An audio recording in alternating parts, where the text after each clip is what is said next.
আসসালামু আলাইকুম সবাইকে। আশা করি আপনারা ভালো আছেন।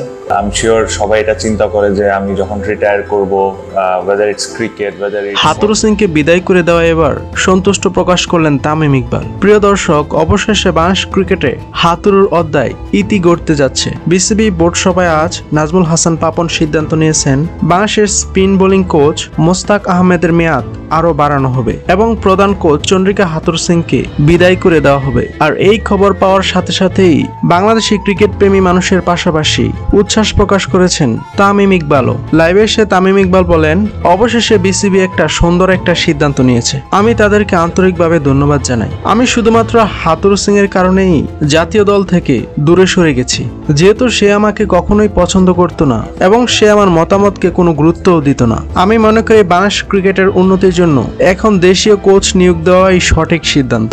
এখন দেখব হাতুরুকে প্রতি মাসে 40 লক্ষ টাকা বেতন দিয়ে নিতে আর কোন কোন ক্রিকেট বোর্ড হুমড়ি খেয়ে পড়ে। এছাড়া হাতুরুর বিদায়ে সুসংবাদও দিয়েছেন তামিম ইকবাল। আবারও জাতীয় দলের হয়ে ওডিআই ক্রিকেটে ফিরতে যাচ্ছেন তামিম এবং সেজন্য তিনি এখন থেকেই প্রস্তুতি নিতে শুরু করছেন।